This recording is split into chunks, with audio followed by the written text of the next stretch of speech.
Hello everybody, Sarah Moore here, and I am here to tell you about the results of a test that I did on training 10 different corn snakes. And we were working on shift training. We trained these 10 corn snakes to move into their own feeding containers. People will prefer to actually feed their snakes in a separate container from what their actual enclosure is. That is normally to prevent any cage aggression, food aggression toward the person. This reduces the stress of the snake while also allowing us to move the snake really easily around while feeding and cleaning the enclosure. So here are the results of that. Started with 10 yearling corn snakes. Half of them were female, half of them were male. Half of them were produced here, half of them were purchased. And the results were pretty much, it didn't seem to matter whether the snakes were purchased or not, except the ones that had been purchased the most recently. They tended to be the most shy around people. And we found out that the ones that were most shy around people were the ones that did not progress the quickest.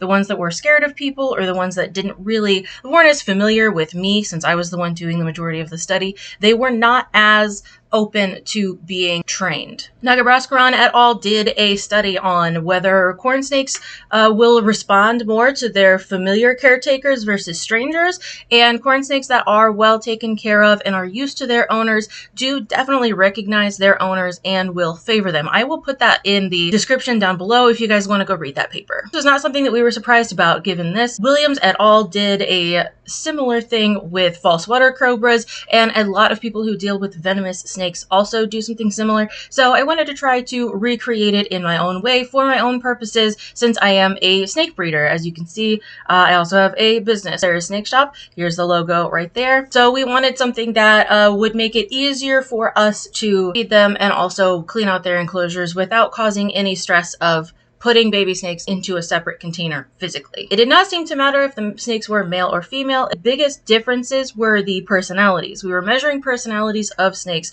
based on a scale that I will put here, and we were trying to correlate personality with the ease of training. Of course, the purpose was to get the training done in the first place, but we did notice directly and immediately that the way that the snakes were either moving around their enclosure when we entered the room, or the way that the snakes were interacting with me personally, that greatly affected the ease of training. And the snakes that were more familiar with me were much easier to train. So I hope that that helps for any future training. We know that if we're going to be doing any corn snake training from now on, we should definitely be socializing the snakes with people before we do the training. Thanks so much for watching. I hope that you enjoyed, and I hope you learned something.